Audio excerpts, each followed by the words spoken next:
Welcome to TORAH Talk. I am your host, William Hall, broadcasting live out of Kingsland, Texas, USA, with episode number 22 of TNT, the Twisted New Testament, with Rabbi Stuart Federow from Houston, Texas. Rabbi, it's good to have you back again. Thank you for joining us. The man of many, many busynesses. Yeah. No, you're fine. Sorry. That's okay. I know you're burning the candle at both ends, and man, bless your heart. Yeah, okay. All right, you going to make it okay? I'll make it. All right, very good, very good. All right, well, welcome to the show again. It's good to see. Yeah, it's good to be back on. It's been too long. You know what? How has your knee surgery stuff been going on? I mean, I know Slowly. That's a lot of pain meds and just really brutal on your brain and your body both, yeah? Mainly my body. The surgery went well, thank God. Good. But Berkshire. the therapy is as painful as they said it would be. Oh boy. And I'm not one who likes pain. Yeah, me either. Yeah. I have a high tolerance for pain, but once I reach that tolerance, it's like I cry like a baby. I just can't. I can't deal with too much of that. So, oh man. Well, I'll tell you what. It has been. It's been a crazy week, especially with the politics. Like I don't usually talk about politics. That's not what I like to do. But man, this last thing that I heard is just like I just want to like strangle somebody. I mean, what's going on right now with the whole Obama and not allowing people to occupy the West Bank and all this other? What did he do? What exactly did he accomplish? Oh, he accomplished quite a bit. He made everybody living in the old city criminals, pretty much, breaking the law. He said that all they did was he had his people abstain from a resolution by the United Nations Security Council that condemned Israel for all of its construction in all of the what's the word? The West Bank, but I forgot what they call it. It's okay. So there are three sections to the West Bank, to this occupied territory, disputed territory. That's what it is. A, B, and C. C is like, I don't know how far out, but far away from Jerusalem, let's say. So we're talking about like the middle of nowhere, where you'll get very radicalized Jews living in, Judea and Samaria, as a matter of religious right. Okay. B would be much, much closer in towards Jerusalem, where it's really acting as a buffer zone between basically where terrorists come to the Jewish section and the Jewish section. That would be like immediately outside of the walled city of Jerusalem, the old city of Jerusalem, and where the Arab Muslims live. And then there's the A area, which is good luck, you're never going to get this back. This is ours, and there's no way we're giving it up. So let's say the Temple Mount area. Temple Mount area. And the resolution basically said all of the areas, A and B and C, were all, illegal for Israel to have, constructed homes in those areas.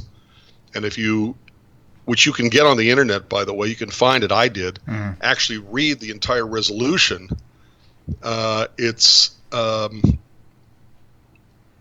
B, and C, and renders everybody in certainly the old city of Jerusalem as violating this United Nations law. turning them, I guess you would say, into international criminals, so to speak. Wow. So not to stay on it too long, but is this something that's pretty easy that Trump can undo once he takes office? That you've heard of? Not at all, really? Well, you have a vote of the United Nations Security Council instead of vetoing it, which is exactly what the United States has done so very often. They merely abstained, and therefore it goes through. An abstention is a no vote, but it's a no vote like any other country. If they would have voted no, a solid no, then it's a veto of one of the 5 nations that can veto any action or any resolution by the United Nations. So I'm not sure what... look, Israel is basically going to ignore it anyway. The United Nations is a joke and has been for a very, very long time. Right. I remember as a kid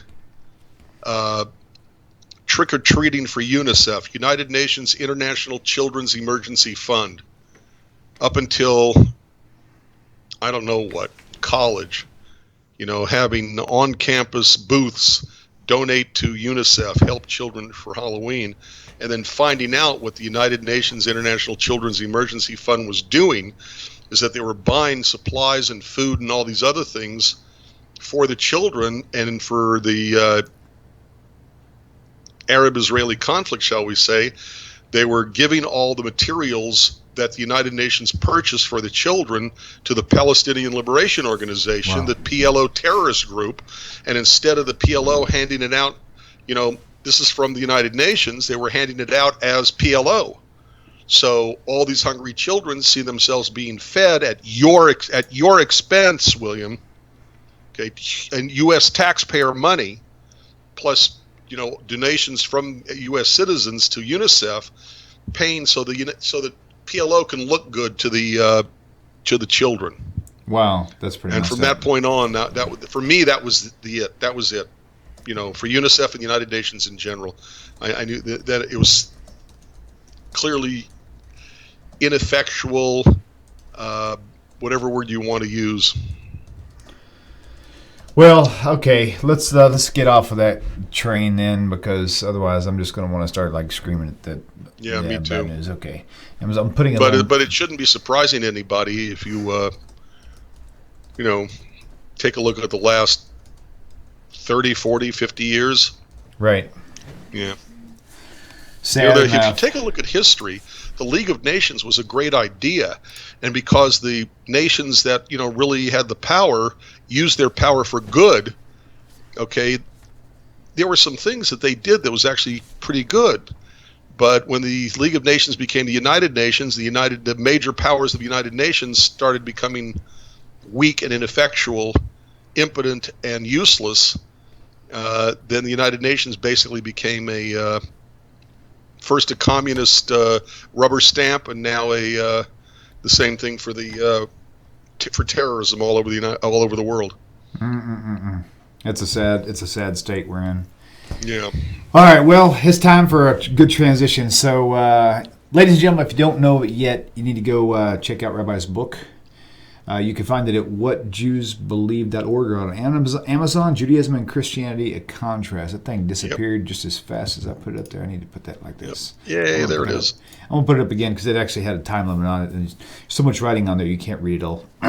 Okay, so book is really easy to read. It's about, 9 inches tall by about 6 inches wide, half-inch thick. Something like that. Yeah, it's really nice. It's a good, really, really nice, comfortable, easy read. And if you're looking for a book that will tell you how wonderfully cozy Judaism and Christianity is together, this is not the book for you. No. That's why I like this book, because it tells you, like I put on the note, they're diametrically opposed. I mean, it's really sad. I mean, even the Messianic Jews who label themselves Messianic Jews are really nothing but Christians with a different packaging. So at the end of the day, yeah. So whatjewsbelieve.org, and tell me the Spanish website again. The website is creenciajudia.org. Creencia Judia. Very good, very good.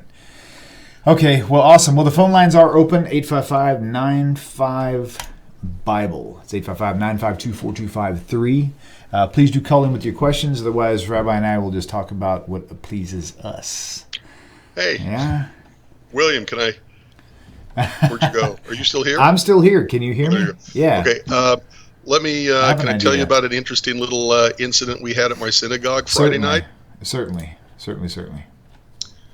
So 5, maybe 10 minutes before services are to begin, a very tall, very muscular man, probably in his middle 30s, comes into the synagogue and sits down in the very back.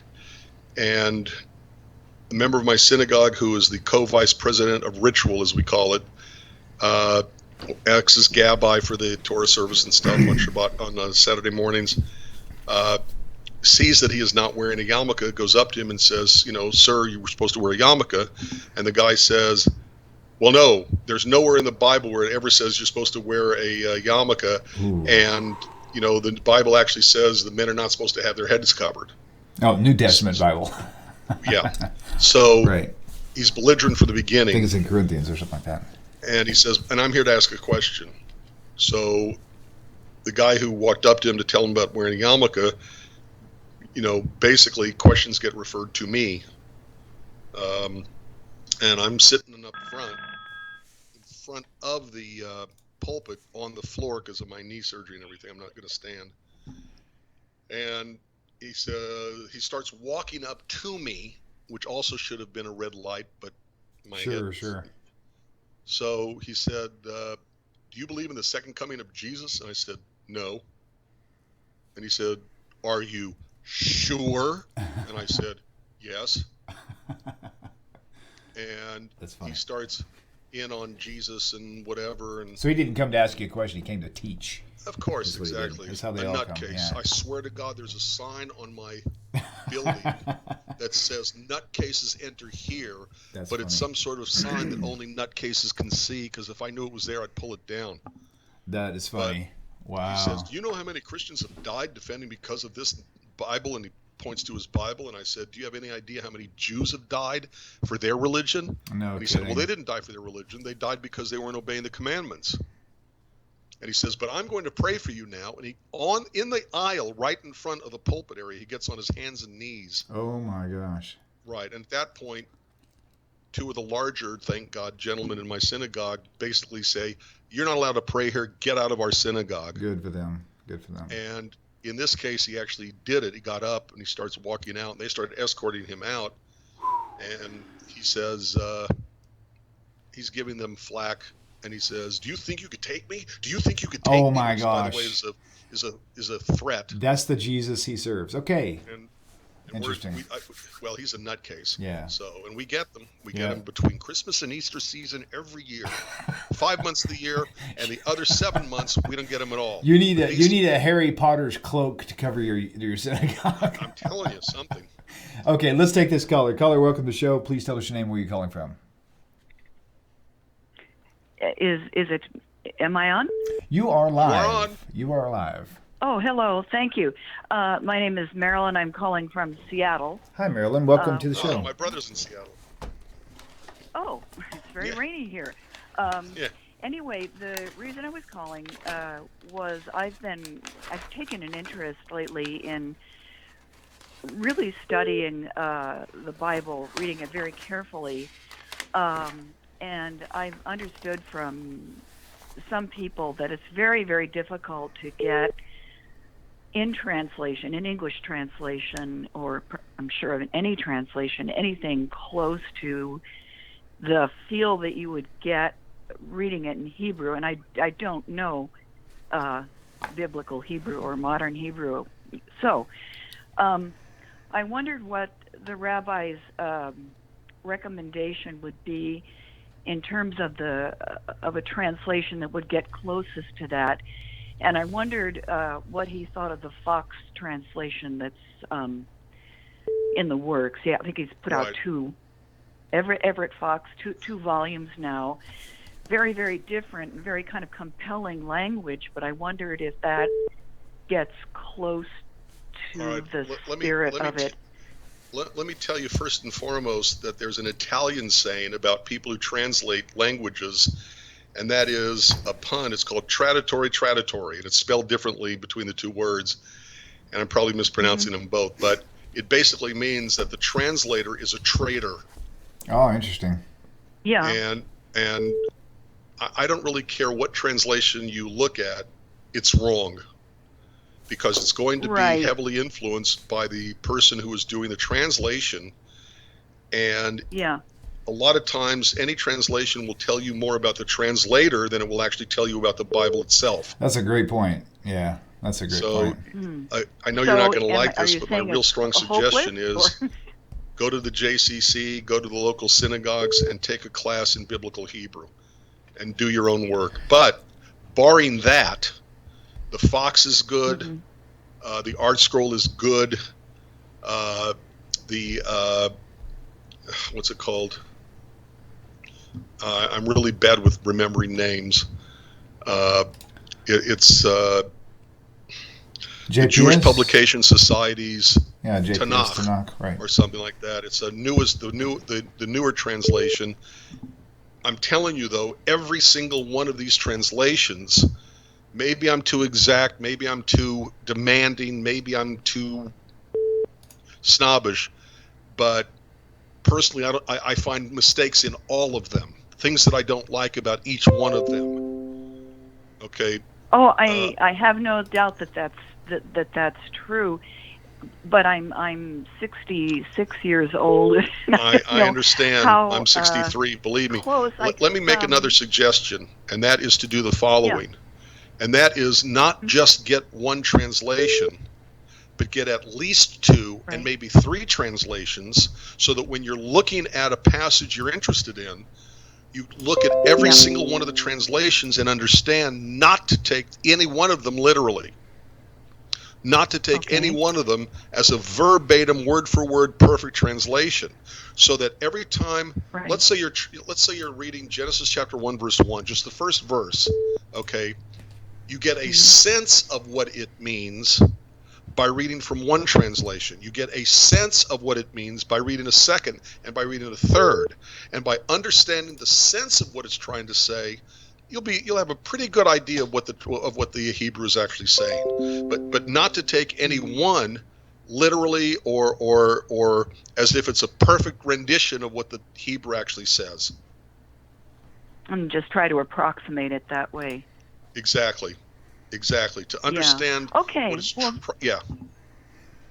No, that answers my question very nicely, and I thank you very much. I will say one thing that my wife and I both have enjoyed quite much is we have bought from Art Scroll the interlinear Chumash, but we bought the 5-volume book set, and it's got the Hebrew and the English in really the Hebrew's in really big print, which I really like, especially for me since I'm still trying to learn Hebrew. So it's quite nice. So. Well, I mean, how long does it take to learn Hebrew proficiently enough?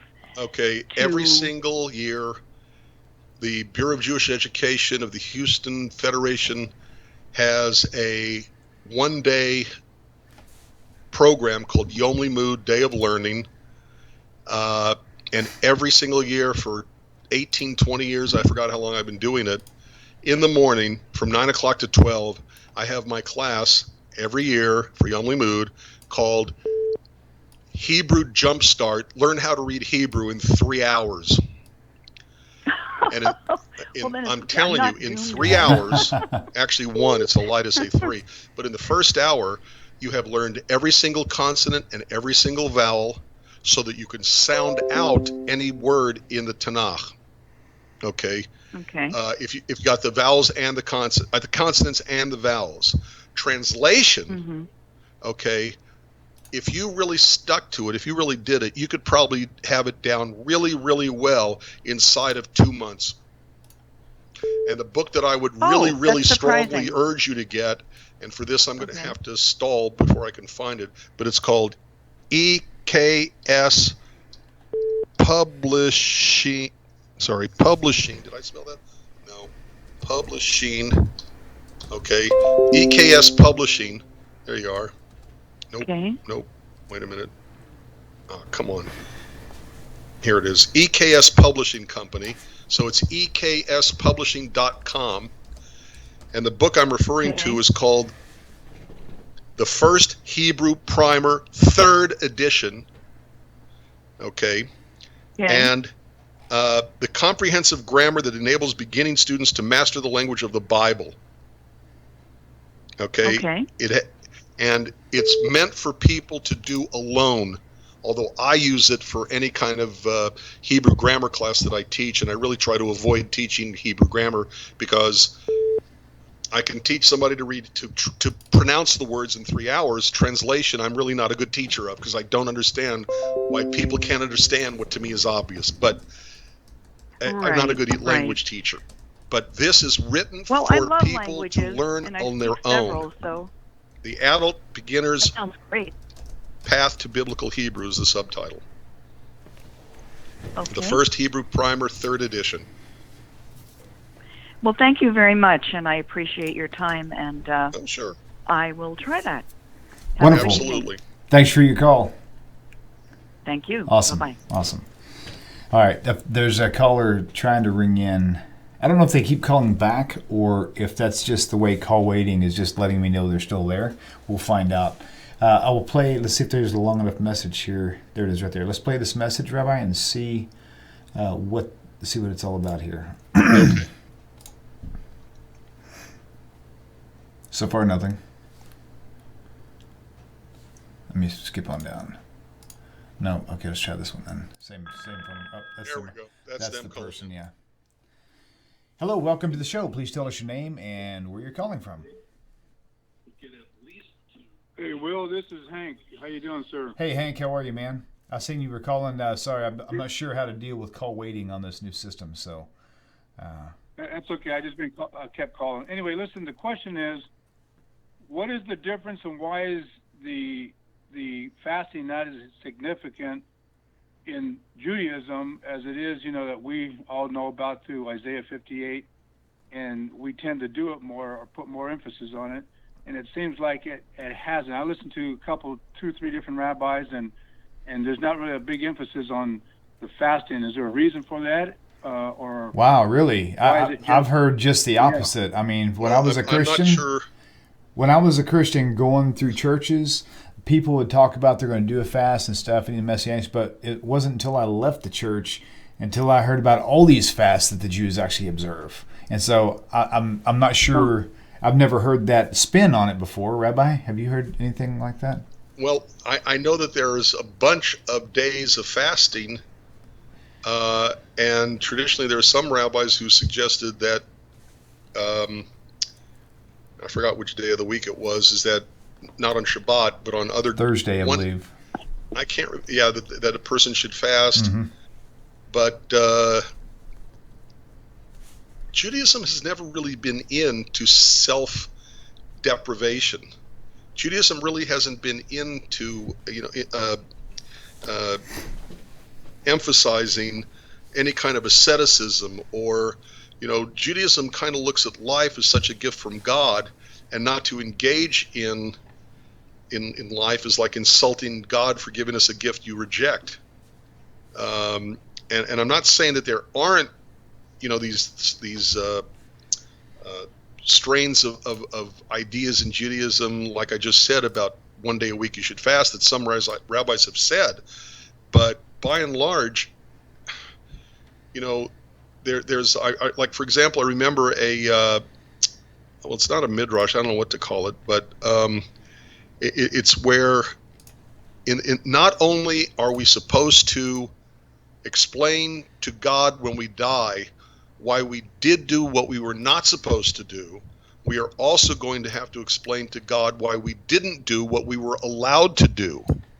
So, for example, if we're given a feast and we have bread and water, okay, it's like turning your back on a gift from God. Are you following what I'm saying? Hank, you still there? Yeah. Yeah. Yes, I am. Following what I'm saying?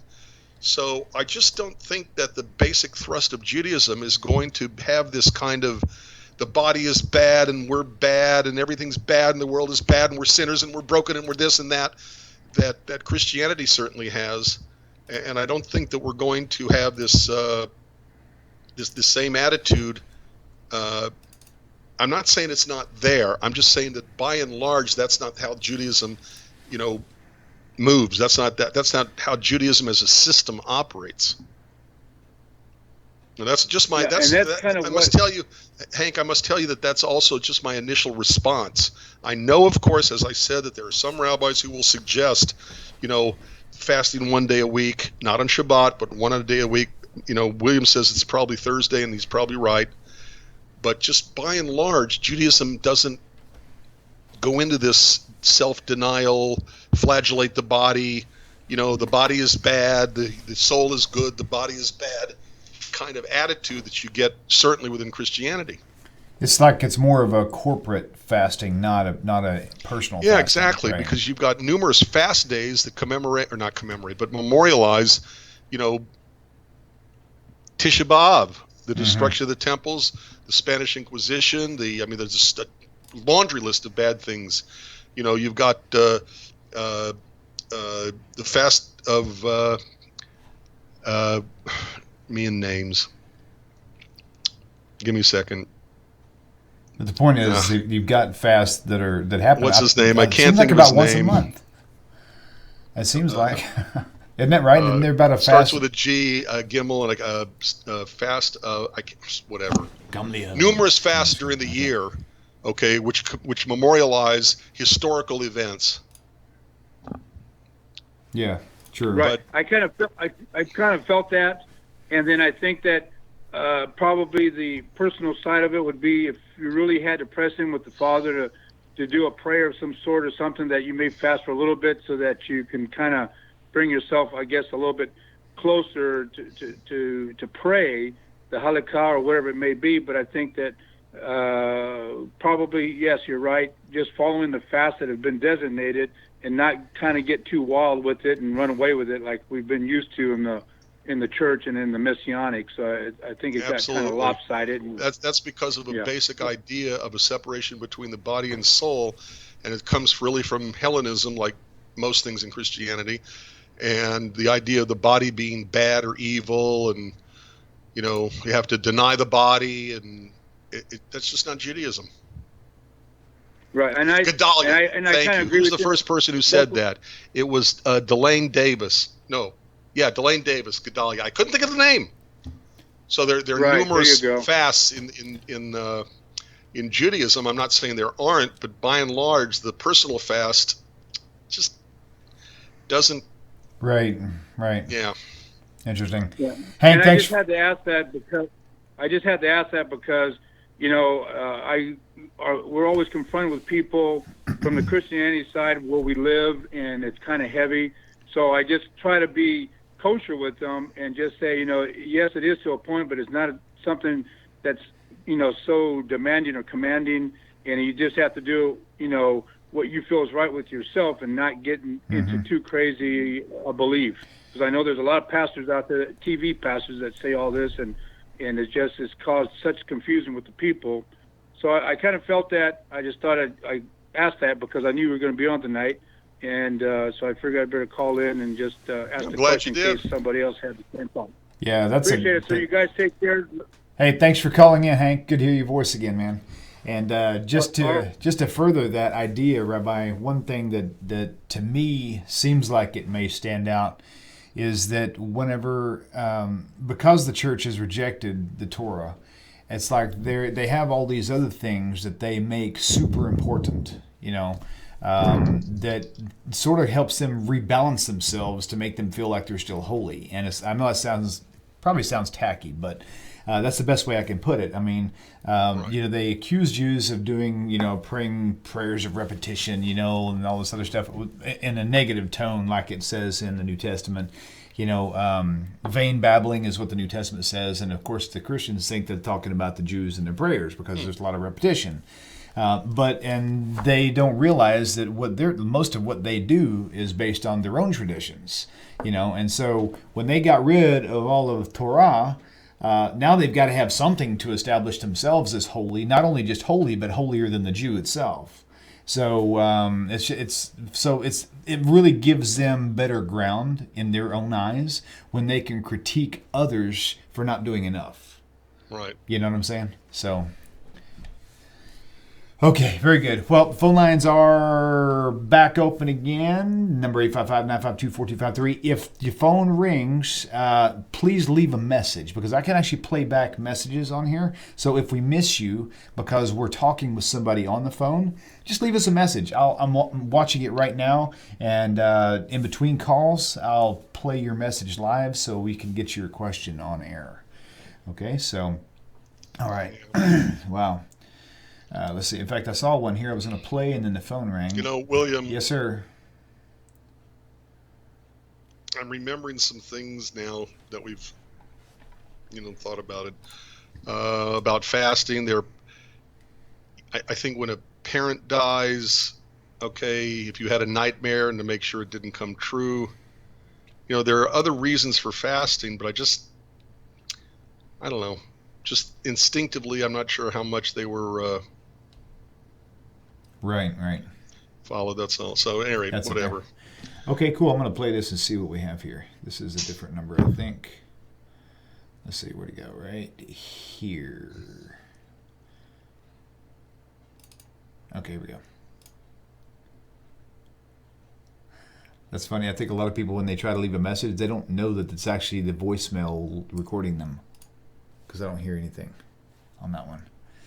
Okay, let me try another one here. That's a I'm glad they're calling at least. Yeah. Yes, hello, Willem. Shalom. I would like to make a donation, and Hey. we're old as dirt, not online. I'm not even exactly sure what to do, but just to mail you a check. That is so sweet. Wow, I'm going to have to call her back. Okay, I'll make a note of that for sure. Okay, so and good for her, and I hope more people that's do really that nice. for you, William. I do too. I really appreciate support. And there's one guy who probably supports me on a regular basis more than everybody that I know. Rabbi Federow. And so to him, I would love to censor that out when you put this up. Thank you. What? I didn't say anything. So anyway, to make a long story short, hey, I appreciate all of you guys, everybody out there. Y'all are awesome. So okay, my wife had a funny statement about Paul when he had his vision. She said this guy fell off his horse, hit his head, and right. Let's see what we got here. Okay, 4-3. Okay, welcome to the show. Who do we have on the phone? Not online. I'm not even exactly sure. Wow, that's how far behind the video is playing. Interesting. They'll hear us answer the phone here in about 10 seconds. I'm going to let them stay on, and as soon as they hear us talking and realize we've connected, they will be able to come in and say hi. Can you hear us yet, caller? Yeah, William. Yes. Hey. That was funny. That was interesting hearing us in the background. So that's kind of cool. How are you? Myself. Hi. Yeah, this is Dennis out in Kent Store, Virginia. Hi, Dennis. How are you? Okay. How are you doing? Doing great. I've got a question for the rabbi here. Okay. In Exodus 12, 38, it speaks of a mixed multitude. Yep. Also, and I can't find that any place but there. And no, actually, it shows up. I think in later on in Numbers, but I'll have to check. But go ahead.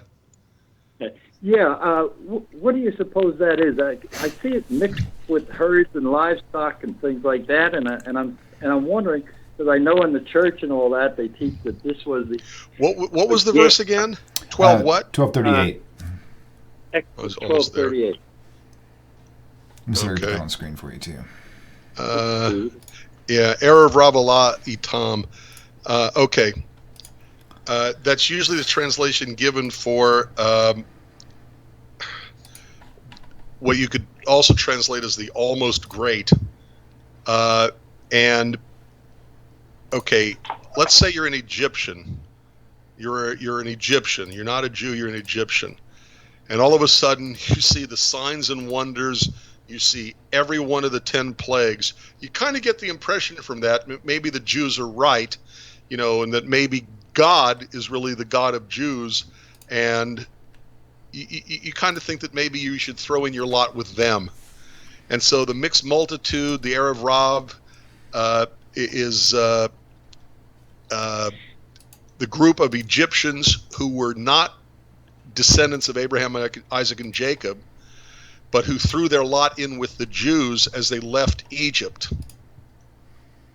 These are not the Ger, right? I'm sorry, what?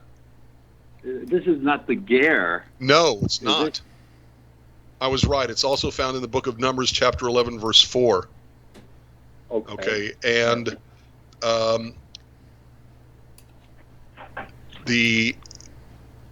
look, you throw in your lot with a group of people, you're going to start practicing their ways. You just had the experience of You just had the experience of the 10 plagues. Okay, you now know that God is with the Jews. So it's not a hard, it's not a leap of faith, no pun intended, to believe that this mixed multitude eventually converted to Judaism and joined themselves with the Jewish people as Jews. Okay, and that's basically the attitude towards these people. Now, they weren't exactly always in line with what God wanted for the Jews. As a matter of fact, Numbers chapter 11, verse 4. Let me find it. Let's see. And the mixed multitude that was among them fell a-lusting, and the children of Israel also wept on their part and said, "Would that we were given flesh to eat." So mixed multitude were also the group that's kind of started the Jews, the ex-Hebrew slaves, to wanting meat when all they had was manna. Okay. Sorry. Okay, that was my phone. That's okay. You think they did stick it out into Sinai? I'm sorry, what? You think they did stick it out into Mount Sinai? Absolutely. I think that at Mount Sinai, it was a national experience that they were certainly a part of. And I think it wouldn't be that hard to argue that basically they joined their lot with the Jews and eventually were dissolved into the Jewish people. Because after this, you don't really hear much about them. There's no reference there's no reference that I know of. There's no reference that I know of in the prophets that refer back in the day of that prophet to the mixed multitude or the descendants of the mixed multitude. So rather than say they died out, more likely they and their children, just became part of the Jewish people. And who is the Ger then? Who is the Ger that the sojourner? There are different words that are used. No, not words. Different meanings that are used for the word Ger. Okay, Ger originally comes from the word that means stranger. Okay, but that's probably too literal an understanding. In the biblical and post-biblical period, you have two basic concepts of a ger tzedek and a ger toshav. A ger toshav were the people who would live among and in the midst of the Jewish people, but they themselves were not in fact Jews. You also have the ger tzedek, which would be where the concept of ger or gerut really became, more accurately I should say, translated as convert to Judaism. Okay? And also the whole idea of ger, from what I gather, ger is probably a more accurate term rather than, you hear the word Noahide or B'nai Noach all the time. Well, B'nai Noach is a literal explanation of it, but Noahide is not even a Jewish term. It's more of a Greek. They're more of a Greek understanding. So when somebody asks me, well, what is a Noahide? I'm like, well, if you knew Hebrew, I would suggest looking up the word ger because it's probably the most accurate. At least that's in the Bible anyway. That's in the Tanakh. Noahide is not in the Tanakh. So and remember, you have the biblical time, the biblical period where they're using the word ger to really mean the word stranger. It means a resident who is not a Jew, who's not a member of the ex-Hebrew slaves descendant of Abraham, Isaac, and Jacob, but rather someone who lived with the Jewish community, with the ex-Hebrew slaves, with the people who took over the promised land of Israel, but who they themselves were not part of that group. Okay. Yeah, that makes sense. Okay, but okay, you also have the period afterwards that started looking at the Tanakh and started to see and interpret the verses. And that's where you get the transition between ger as stranger and not stranger. That's such a horrible. It's more like of a nation, of the nations, not. Yeah. Right. That would be more like the word goy, but that's a different issue. It kind of covers the idea. I honestly don't know what word to use for the word ger, because let me give you an example. Okay, if you see the word ger as convert, and don't ask me where, I can't remember offhand, but there's a passage where it's talking about the meat, and it says, if you have this meat and it's not properly slaughtered, or there's something wrong with it, it's not fully kosher, give it to the ger. Well, wait a minute. If the ger is not, if the ger is a convert, they're fully Jewish, they can't eat it either. They're Jews. Right. So it's status or state of. That's why I said the ger is more like B'nai Noach. Because they're not held accountable to the dietary laws and a lot of other laws. So but B'nai Noach is a purely rabbinic concept that you don't have, that I know of, in the Tanakh, but you certainly have the idea of a ger in the Hebrew in the Tanakh. And it's if you read it literally, then you're going to see it more as stranger, but then later interpretations or applications, I should say, made it more of a resident alien, someone who was not part of the group, okay, but lived among the group and followed or tried to follow most or many or some or of the laws of that group.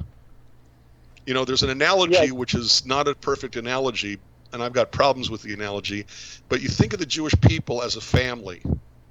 Okay, if you have somebody who is not a member of your family, but for whatever reason they've fallen on hard times, and you move them into your home, okay, they're still not part of your family, but they're living with you. They're going to still be eating what you eat, doing what you do. They may even go with you to synagogue. You see what I'm saying? Okay, but until they get adopted or whatever as a member of the family, they're not part of the family. Well, the ger toshav was basically the same kind of thing. Okay, they were not part of the family. They were not part of the Jewish people, but they were living among the Jewish people and followed some, all, part, whatever, of the Jewish laws. Now, the way they followed those laws was only, and this is only if they were an actual resident of the Jewish family. They had to live in their house or on their property. Not even part of the family. Remember, that was an analogy. Yeah, right. In the biblical period, they might have a house in the promised land, right, among all the Jews who are in the same little town. And the way that translates to us is that, because the how the church has taken on this whole adoption thing, because they see this area, that even the sojourner who lives within your gates, right? And so they're like, hey, see, I'm just as good as the Jew, but they don't understand that's only if you are a resident of, or not resident, but I mean actually on their property. If you did not live on their property, then you couldn't be. So to all the Christians and all the Messianics out there who want to say that I am a Jew because it says here to do all this stuff, I would challenge you, if you really want that, you need to go find a Jew who will let you live on their property. Because that's really the only way that would apply to you. So, yeah, is that not the same thing where today in America, if you converted to be a Jew and an Orthodox Jew, they would want you to live with them, right? No. In their community, yes, but not like on a person's property. That would be a community thing. Yeah, in the community. Yeah, in other words, living among you. Numbers chapter 9, verse 14. If a stranger ger shall sojourn among you, you will keep the Passover the third. Goes on from there. So it's the resident alien. okay, is the Ger Toshab. Let me see what this says in the. Okay. Yeah, this is a tough. Yeah. V'chi yagor itchem ger. Right. Numbers chapter 9, verse 14. Awesome. Right. Well, that was a juicy question. Oh, Yeah. I'm not Go ahead. done. Okay, Dennis, tell us more. Give us a little bit more. Yeah, I've been trying. I've been attending a Messianic group here, Okay. and No comment. I haven't. Yeah, I know. and I haven't really gone to the synagogue yet. All right, but I'm seeing things. We talk about one law. Everything is the one law, and I'm believing as I read. I'm believing that it's the when it says one law, oftentimes it says that it relates to a specific ordinance or statute, and then. And where was that statute? Anywhere in the world? No, it's in Israel. It's among the Jewish people, because you have that a lot before they even entered the Promised Land. So, in other words, if a stranger comes from somewhere else in Asia or Africa and comes into the Promised Land, okay, you don't treat them any worse because they're a stranger. I'm sorry, you don't treat them worse because they're not a citizen, but the laws of the state apply to them too, which means they have equal protection under the law. Right. But it wasn't saying that, oh yeah, they're commanded to keep kosher too. Oh yeah, they're commanded to keep the Sabbath too. It means that they have equal protection under the law, and you don't mistreat them because they were not actually part of the Jewish people. Right, and the whole phrase that there's just one law, right? Well, I mean, that law is not just one law, but it's a set of laws, right? And so that's the law, is the 613. Well, if it's just the law, then why isn't there only one rule in that law? But that's not the context of it is. Right. So, Exodus 12:49. and so it said the same law for the Jew is for whatever, how the New Testament teaches, right? Same with the Jew and the Greek, whatever. Well, in the Torah itself, you have within the parameters of this one law set, you have different laws. You have laws that apply to men, laws that apply to women, laws that apply to Jew, the non-Jew, the priest.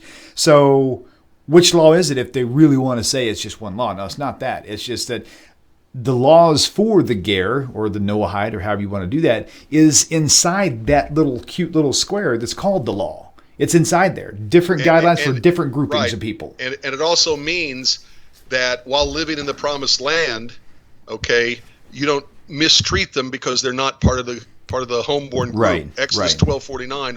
One law shall be to him that is homeborn, and unto the stranger that sojourns with you, or sojourns among you. And again, equal protection under the law. Right. And even By the way, the United States is parallel to this. Right. That's a good point. Right. If someone comes from Spain, okay, or Portugal or Kenya, okay, and they're in the United States and they do something stupid and they get arrested, they still have to have their rights read to them. Okay. You don't beat them up and throw them into the trunk of a car, and then they're still protected under the law. And that's really all that was meant by this. Not that they're also commanded to keep kosher, they're commanded to keep the Sabbath. They're that's not what it means. And again, to clarify, for the Jew, or for the Jew and for the non-Jew, they have that one law, but there's different laws for the Jew and the different laws for the non-Jew within that one law. Exactly. That's the key to understand. Right. Oh. Wait a minute. Okay. All right. So in other words, for you or for me, I'm not a Jew yet. Okay, the same law for me as it is for the Jew. Okay, so what does the law say about me? Well, the law says about me, well, you're not a Jew yet, so you don't have to keep kosher. Well, that same law says, okay, regarding Rabbi Federow, he is a Jew, so he does have to keep kosher. Two different laws within that one law.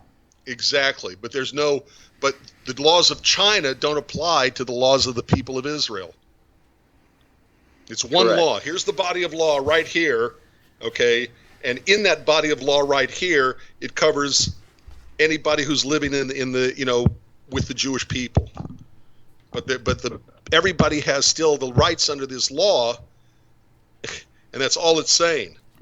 Only Jews were at Mount Sinai, and as our earlier caller said, the Erev Rav, what was the mixed multitude? Mm-hmm. Okay, but it was like at Sinai, they joined their lot with the Jewish people. They became basically Jews. Okay, only Jews were at Mount Sinai. Non-Jews weren't commanded. They're not at Sinai. All those who said we will do, and we will hearken. We will do and we will hearken. We will do first and understand later.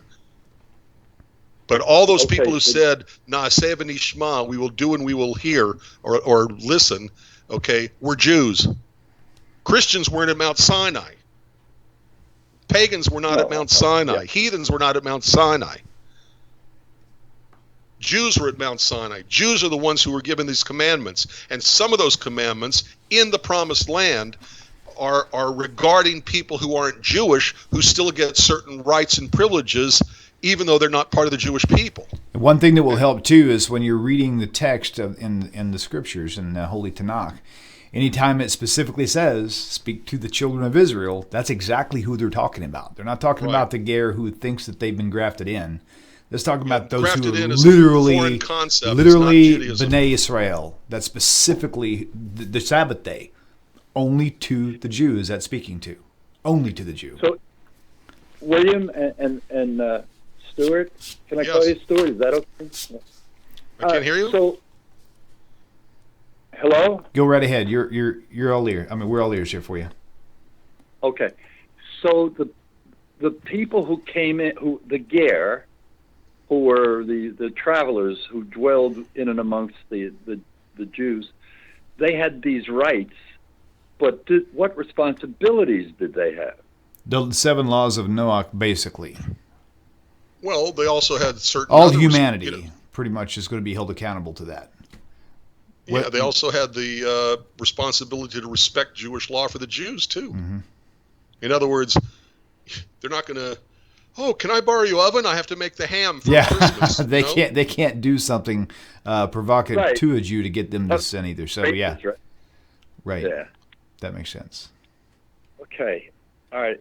I hadn't seen that. That was very good. I like that. And remember, that's the whole development of what William was talking about earlier with the B'nai Noach.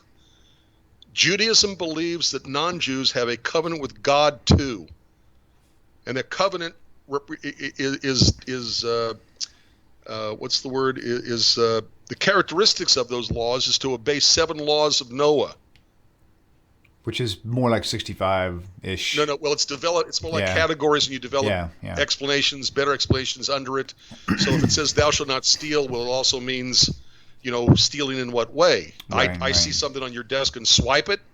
No, it also means you can't move a border between my property and your property. That's stealing too. So it's more like categories that get applications that developed in the 66, whatever it is, 66 or 60 different, other applications. But basically, no idolatry, no blasphemy, no murder, no stealing, no immoral sexual union, shall we say, no inhumane treatment of animals, and then the 7th is to establish courts of law to protect the first 6, and anything else that comes up that those first 6 don't cover. Like, and that's the most basic elemental morality and ethics that you find in every single community, society, culture, nation, whatever.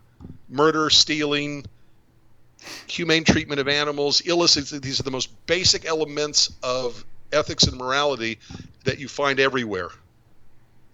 Right. So, and that's their obligation. That's what they have to do. But kosher and Shabbat and everything else in the Torah is tell the people of Israel, this is what you got to do, and that's it. One thing you can look at too, when it says the one law, Dennis, if somebody else comes to you and is trying to prove you a different point, my challenge to someone who does that to me from time to time is, ask the man who's saying, well, you don't keep all the laws anyway. Well, let me ask you, do you keep the laws of Nidah? The laws for the woman's purity during her menstrual cycle? And they're like, of course I don't keep that because that doesn't apply to me. Hello? There you go. So, William, every single one of these can be analogized, if that's a word, to driving a car. Mm-hmm. Okay. True. Yeah, true. Where in the United States Constitution does it say that you go 20 miles an hour in a school zone? Nowhere. Mm-hmm. Why does it not say that? Because cars hadn't been invented yet. So laws have to be developed after the Constitution to take care of new inventions and new circumstances and experiences. Mm-hmm. Jewish law is no different. It's like the Levirate marriage. No, that's not the one. The one about the land. What was that one? What land? What do you mean? And whenever the daughters had gone to Moses and said, "Hey, daughters of Tzlafchad." Yeah, Tzlafchad, correct. That was like like, well, hold on, let me go talk to God real fast. So exactly, let me talk to God and find out, because you're right. It's not fair if you can't inherit. Right. And God says, yes, they can inherit, but the material they inherit has to stay within the tribe, so that they have to marry within the tribe. Good. Which, by the way, is interesting, because it means even in the Torah period, people were marrying outside of their tribe, or else why would you even have to make a law like that? That's one thing. Second of all, okay, let's talk about going into a school zone at 20 miles an hour. Okay, if you go into a school zone at 20 miles an hour, and then you look at your speedometer, you're going 23, are you breaking the law? Hello? Right. Are you breaking the law at 23 Is there in a an 20 mile an allowance? hour school zone? Yes, you're breaking the law. Now, so obviously, since all the laws are equal, and if you break one law, it's to break all laws, then if you go 23 miles an hour in the school zone, you should get the death penalty. Right, for murder. No, that's what Christianity says. Yeah, true. Okay, because the wages of sin. Rabbi, I need to interrupt you for a second. How much time do you have available? I have plenty of time if you got the. Okay, if you got I'm the good. Time, beer. Okay. I got the. Okay, well, Dennis, that was a really awesome set of questions. Did we catch you all? Can I just one more follow up on that? Yeah, sure. Go right ahead. Acts 15, when the Gentiles were coming into, whether it was a church or when they were coming into the synagogue and all that, that edict from James came out, and he spoke about just those type of general laws that they should observe. So isn't that the same thing as the Noah? Maybe it's the Noahide idea? Basically, yes. I don't think he lists all of them. I think he lists most of them. I'd have to check again, but I don't think he lists all seven. I think he like 4 or 5 out of the 7. Right. Yeah, but that could be the same. Right, the same idea. Right. Yeah, basically it is the same. He's saying you don't have to do all 613. As non-Jews, here's what you have to do. Now, just because I know there's going to be a Messianic who is a current Messianic is probably going to be watching this, I totally get the whole idea of that's not what you think Paul was teaching, but you have a Paul and James battle going on, and at the end of the day, James made the ruling, overriding whatever Paul was trying to say or confirming, but whatever James said was the final say so. Right. So, and James said to those who were non-Jews that's those 4 things. Those are the things that he said were important. So, moving on, Rabbi. Well, okay. Yeah, there's a whole analogy, about driving a car, and to go back to what William was saying. Okay, do I get arrested if I do not get behind the wheel of an 18-wheeler because I have not fulfilled the laws of driving an 18-wheeler? No, because until I get behind the wheel of an 18-wheeler, the laws of driving an 18-wheeler don't apply to me. Correct. It's the same thing with, like you were using the laws of, engaging in sexual activity with a menstrual woman. Okay, until such time as you're not a woman, they don't apply to you. Right. Okay. But it's within that same law. It's in that law. It's within the same law, but not every law applies to every person. Right. As a matter of fact, if you really look at the 613 laws, less than half will apply to any one person at any one time. Right.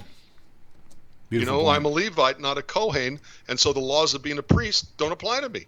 Right. I'm not a woman, so the laws of being a woman, that apply only to women, don't apply to me. It's the same thing with driving a car. If I don't get behind the wheel of an 18-wheeler, the laws of driving an 18-wheeler don't apply to me. Exactly. Why should Jewish law be any different? Wonderful. So if the Messianic group is if they say that we have to do all the laws, that's really, for us out here in the States and all that, and elsewhere in the world, that's more voluntary than right? Well, the way that I think it's more than that. I think it's a violation of what Paul was writing. Well, actually, here's where I disagree. Paul says the whole point of becoming a Christian is so you don't have to do the law. And actually, here's where I disagree. That's why I emphasize James overruling what Paul said, or what he was trying to clarify, because as an ex-Messianic myself, I'm telling you, I know the New Testament and how Paul was teaching it more than most anybody out there. Okay, so Paul, even to today, I still stand very firmly on what I've read in the New Testament. Paul was saying this and this, but James is the one who had put the final stamp on things. But here's the thing: the Messianics, the ones who are dedicated Messianics will tell you that you're supposed to be keeping all of the law. Okay, but the problem with that is that's completely inaccurate. I mean, if you are a blood-born Jew by DNA, yes, then you should be living as a Jew. But if you're not, laws commanded to you, not to anybody else. But the thing the thing about it is most of the Messianic Jews, if not all of them that I know, came from Christianity. Okay, I'll know very few people who were actually born into the Messianic movement. All of the ones who come from there, they believe in this whole replacement thing, or this big adoption thing. Okay, so if you take a Jewish person who never knew the Bible, and he was somehow subjugated to all this stuff, I mean, you're going to see red flags pop up. But see, to someone who left Christianity, they think, oh, it's adoption. I mean, of course I'm a Jew. Yeah, that's how they view things. And the Messianics take it a step further and say, no, we don't think we are. We know we are. In fact, we're the real Jews. We're the fulfilled ones, and you're not. So therefore, we get to keep the law, whatever the case may be. But it's completely inaccurate. It's completely off base from what the final message of the New Testament is. But William, the funny thing about it is that in the book of Acts 15, 16, 17, when you have the conflict of Paul versus James and Peter, okay, Paul loses the battle, but he wins the war ultimately because Christianity went with Paul as against the law kind of attitudes. Here's the thing. Acts 15:1, I'll just give you an example. Rabbi, me and you talked about this like in our first episode. I'm sure we did. Okay, and certain men which came down, let me put it up on the screen. That way you can kind of follow From along. Judea taught the brethren. Okay, so I'll kind of narrate this as I go along. Certain men which came down from Judea taught the brethren and said, except you be circumcised after the manner of Moses. Okay, remember that phrase, circumcised after the manner of Moses. Those 4 words are going to be key in just a moment, okay? Or 5 words, whatever that came out to be. It says, unless you do that, you cannot be saved. When Paul and Barnabas, they had no dissension, okay, and so they kind of argued that whole point. What were they arguing? Were they arguing the circumcision, or were they arguing the circumcision, quote unquote, after the manner of Moses? There is no doubt about circumcision according to what Paul has taught, even though Galatians is very shady. But this whole point here, shady. It's trash, but we'll it's not the point. Yeah. You can slap me upside the head after the show. Okay, so here it says, unless you be circumcised after the manner of Moses. Well, there's a problem right there, because in the written law, there is no instruction that shows how after the manner of Moses. It doesn't exist. It only says you must be circumcised. It doesn't say how. Right. Okay, so the dissension he's having there is they're saying, no, you've got to do it based on the oral law, based on the oral tradition, which involves the memorial and all this other stuff. And Paul's like, no, wait a minute. The Torah just says to be circumcised. So the argument there is not circumcision. It's circumcision after the manner of Moses. That's what Paul's arguing here, okay? And we can go point by point. Even the food, the dietary law thing, as far as the what we were talking about, and I think it's in Acts chapter 19, same thing, or verse 19, 15. Let me look at that. I think it is 15:19. Let me see. Whereas my sin, 15:19. Wherefore my sentence is this, that we trouble them not which are from among the Gentiles turning to God. Now that's a very major point right here. From the Gentiles who are turning towards God, right? Okay, the ones who are just now like saying, "Oh my God, God is real. This is really cool. I want to serve God." Right? He says, "But we write to them that they abstain from pollution of idols and from fornication and from things strangled and from the blood." Okay, so strangled, of course, is like an unkosher kill, right, Rabbi? You would say, and from drinking the blood. Okay, fornication and pollution of idols. Abstaining from the blood is not a Noahide, by the way. That's kind of the point where I'm going here. It's not a Noahide law, and yet Paul is telling them that they still have to do this. And the question is why? And the teaching is basically that there was a lot of practices they were doing then, and these were like the biggest alarming things. Like, whoa, you got to stop wearing those pink shirts to the candy, whatever. Make up your own ideas, okay? But the point is, these 4 things were like the biggies because this is what they were involved in. So, whoa, you can't do that. No, stop, put it down. You get this? That'll be the beginning stages. Here's the key right here. Let's read a little further. Verse 21. For, because, quote unquote, because. So why did he say verse 20? Because he's fixing to follow up with verse 21. He says, because Moses of old time has in every city them that preach him, being read in the synagogue on every Sabbath day. He said, these 4 things are primary. They can get the rest of this stuff because Moses has read every synagogue on every Sabbath day. They can get the rest of it as they go along. But these 4 things are key right now. So Paul is very clearly, to me, is still very clearly teaching, what his agenda is. And it's not that you don't have to keep the law, because he's right here pointing out a non-Noahide law that he's saying you need to stop doing that. Why? Right? In 1 Corinthians 5:8, I think it is, or 2 Corinthians 5:8, he goes to talk about, let us keep the feast of Passover, right? Let us therefore, the leaven of the Pharisee, but the unleavened bread of sincerity and truth. He's telling all of his viewers, we're keeping the feast of Passover. Well, the Noahide law is you don't keep the feast of Passover. I mean, you can, but it's not something that's important. So as far as whether they're not commanded to. Right, that's the whole point. But he's telling them, let's keep the feast, right? Yeah, because he still saw himself as being part of the Jewish community. Right. Who's he talking to? Well, according to him, he was a Jew. Yes, I know. That's so my point. therefore, he would be obligated. He's not telling non-Jews to keep the Passover. He's still talking about Jews. No, because he left. He left talking to the Jews because they didn't want to have any of it. He's turned to the Gentiles. You'd be hard pressed to show me that that's who he's talking to. Well, right here it says right here in verse 20. Where 20? Where 15:20 or where are you? 15. Let's see, 15:20.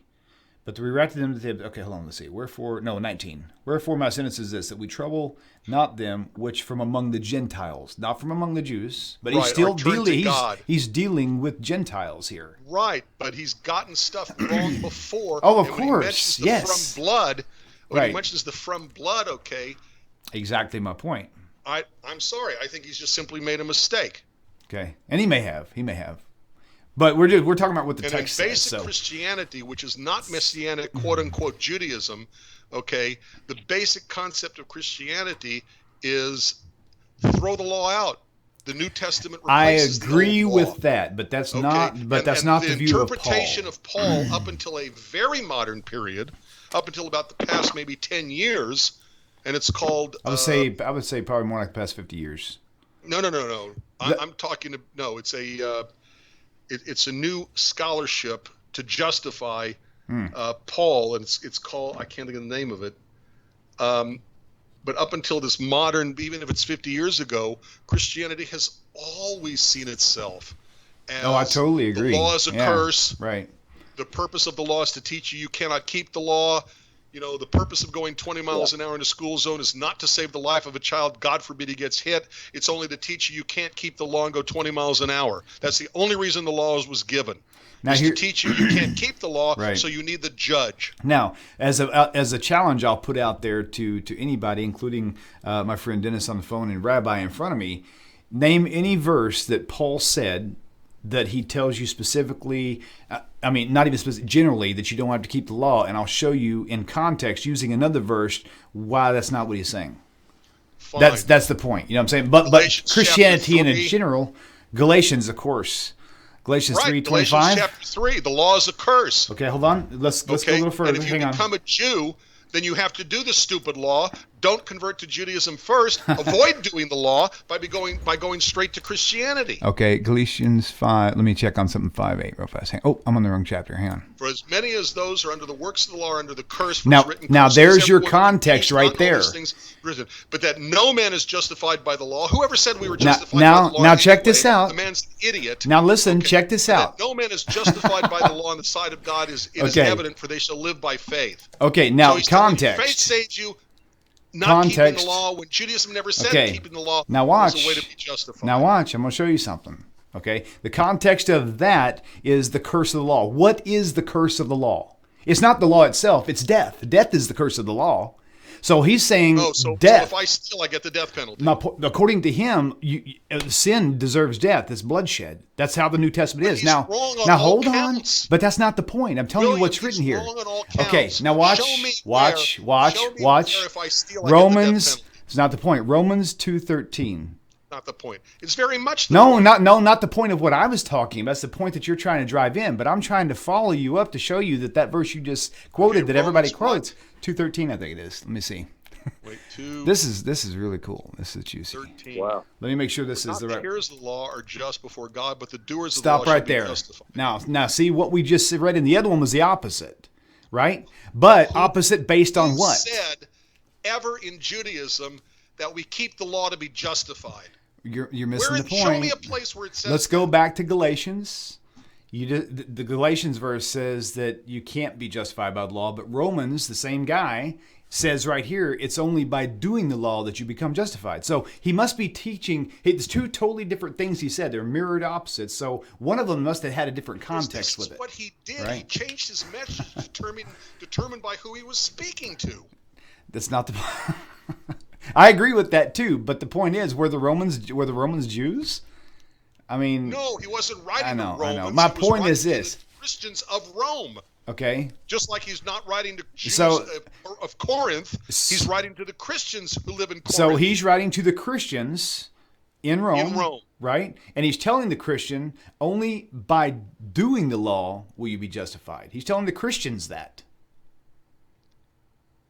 Okay, so see my point though? In other words, my point is every verse anybody can pull out, I could show you, like in Timothy, I could show you every one of them how they're out of context. Yeah. Which is why this is a new thing. It's 50 years old or less. You know, this whole theme about this Messianic Judaism stuff, right? Right. So anyway, that's got to be a hot topic worth just like doing a couple hours on someday. No, seriously, because Christianity has really changed its spots. Yes, it has. Okay. Agreed. Because up until you say 50 years ago, I'm thinking of a kind of a new scholarship within Christianity, 10 maybe 15 years. I'm thinking it's got to be at the name least of it, 25 at least. They're completely wiping out, Mm-hmm. 2,000 years of Christian scholarship, and they're saying, oh no, the only reason they had that about Paul writing about Jewish law is because of the hatred of Jews, and this was their way of saying, I'm sorry, wait, sorry. Hey, real quick, Dennis, I'm going to hang up with you. There's another caller calling in. That way they can come through, okay? Thanks for calling in, my friend. Okay. Shalom, shalom. Thank you. But You William, bet. wait a minute. Yes. Let me finish this, Oh, yeah. please. No, go ahead. Okay. I'm not going to shut you off. The scholarship is the following. The people who wrote that Paul hated the law were actually not attacking Judaism, but were attacking Roman Catholicism, from which they rebelled. Okay, the Reformation. Okay, the protest of the Protestants were protesting.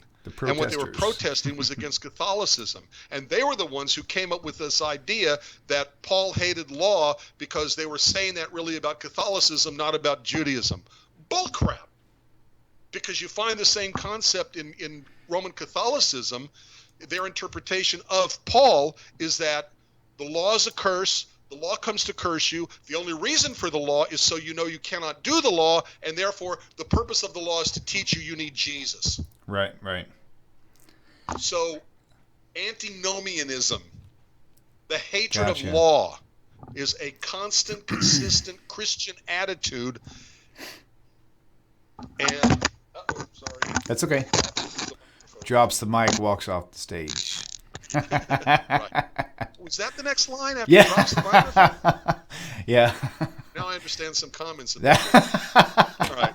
That's funny. So, at any rate, Messianic quote-unquote Judaism can turn this on its ear so they can justify, and that's all it is a rationalization of Messianic Jews doing Jewish law. Yeah. But the truth of the matter is they're contradicting what their own Paul wrote. The purpose of the law is to curse you. I disagree respectfully, of course, but that's okay. Well, you're wrong and I'm right, so there, yeah. I like that. And boo-boo. Okay, I'm gonna play go ahead. I'm gonna play a voice message. Okay, here we go. Let's see if they left a message. Hey, William, it's Johnny. Just trying to get through. Hope you're doing okay, brother. Bye-bye. Okay, Johnny Womack. Love you, man. Thanks for calling in. If you got a question, hey, by the way, callers out there, we got a few more minutes we can spend if you want to, Rabbi. How are you doing on time still? Well, there we go. I'm doing fine. There we go. He's probably calling. Yeah, that's Big Bad John. Big Bad John. John, how are you? Man. Hey, John. How are you? Hey, I'm okay. I'm in a little podunk mountain town. Is my cell reception coming? Okay. It's coming through a little choppy, but I think if I pay attention, I can catch your question. What do you got? Okay. Listening to you and the rabbi talk, you know how the Karaites, they'll go and say, well, the scripture is the only thing we go by, try to negate the oral law. Yeah. Okay. I think Paul was the first Karaite, by the way. Go ahead. Okay. No, that's you and I both, very funny and not true. Johnny, go ahead. How you doing, Rabbi? Thank God I'm doing okay. How are you? Good, sir. My experience was a little different, but I remember hearing you, William, say one time that you brought somebody out of Catholicism. And I'm hearing, in your approach to Scripture, I'm hearing a very sola scriptura approach. I don't hear you use historic evidence from there. And I don't say that as a put down, but I'm saying... I'm not... I'm hearing only about half of what you're saying, Johnny. I'm very sorry. I heard you say... Can you hear me now? Go ahead and keep trying. Go ahead. Okay. I think your problem is that you're going from a Protestant aspect to the New Testament. Okay. When I started out as a Protestant, then I became a Catholic. And once you become a Catholic, you find out the first 1,500 years of church history did actually exist and did happen. Right. And we have all the commentaries of that, and I think that's one of the great. When I became a Catholic before I became a Noahide, I discovered there's a thing called history, and that I didn't look just to the Scripture. Right. The context thing, and James, like they called him the brother of the Lord. Brother also meant cousins back then in a lot of contexts. Oh, interesting. And Protestant. Yeah, and a lot of Protestants were never told that. Things like that. So I would just say I would look at the apostolic history around that to get a little background, because I got to say, nothing against you, bro, but the rabbi has it nailed. He's got it right. No pun intended with the nailed. But, I love it. I love it, man. Well, cool. I'm a drummer. I play drums. I play drums, so I have to throw in a badum tish once in a while. Hey, that was a good one too. I play the drums too, by the way. But I've been playing it when they used to call it a trap set, not when they call it a kit. Yeah, I did both. I'm 55.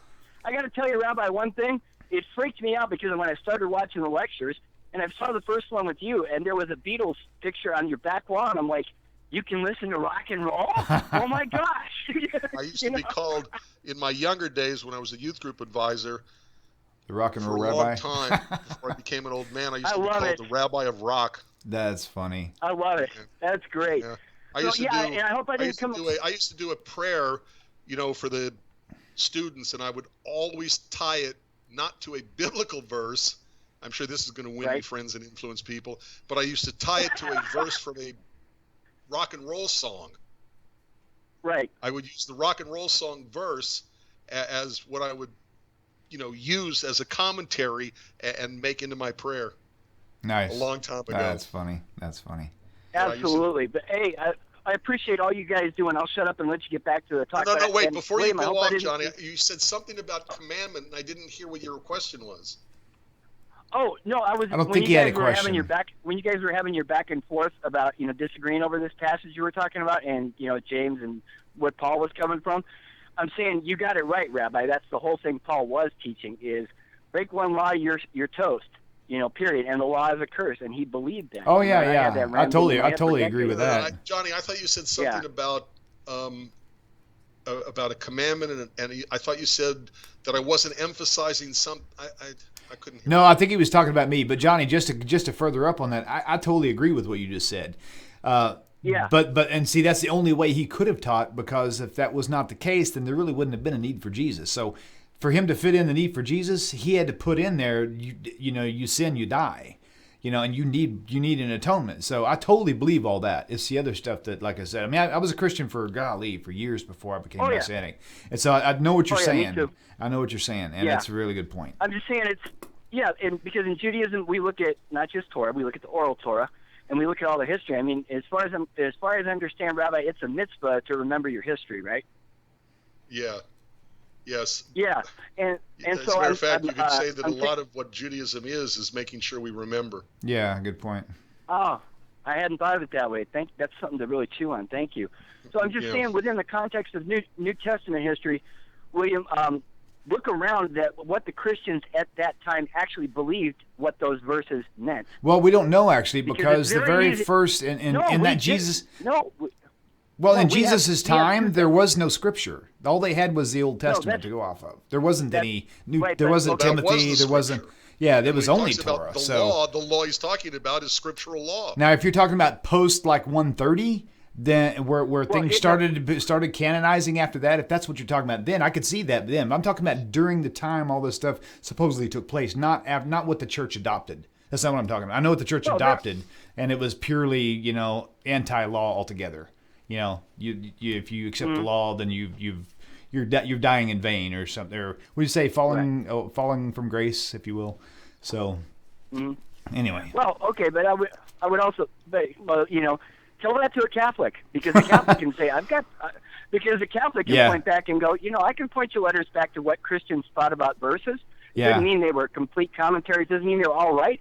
But there's a lot of evidence there through 2,000 years of Christian history and thought what those verses meant, and a lot of that stuff. And he's right about things getting mangled too. The rabbi's right about that. And Protestantism is the biggest mangler in history. Well, here's a prime example of historic evidence. Okay, in the text of the Bible itself, it says that Paul, of course, Paul came 30 years or so after Jesus was long gone.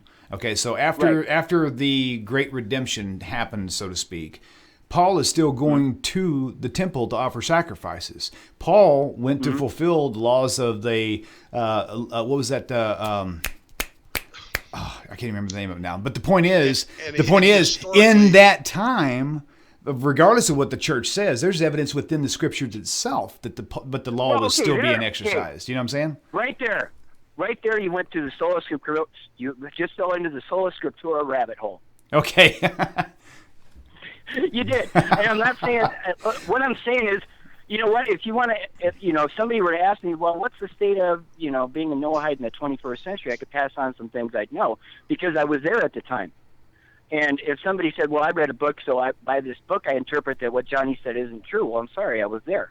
They were there. Now there are varying different opinions and heresies.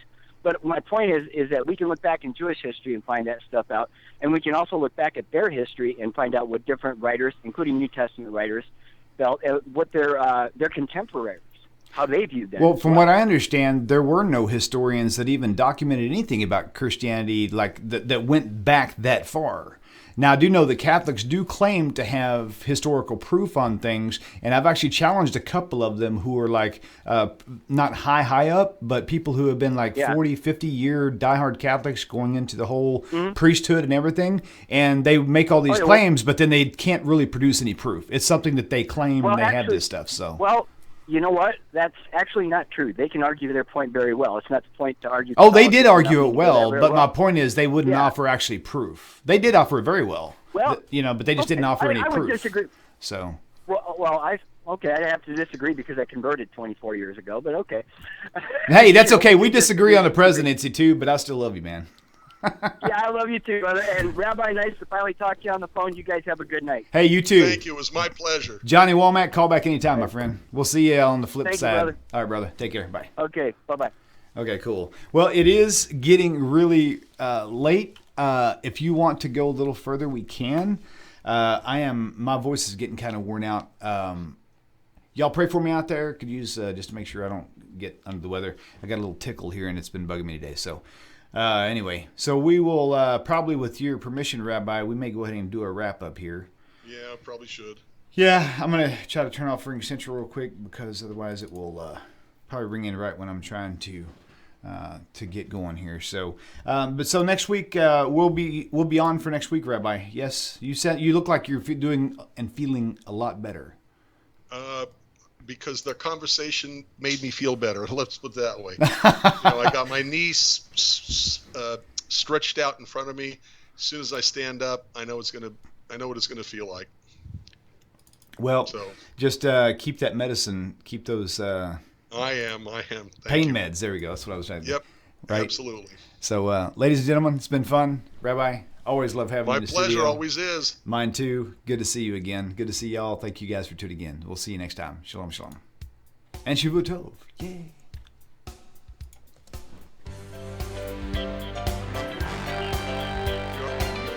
Happy Hanukkah if you're still listening. Yeah, happy Hanukkah, you guys. Shalom, shalom.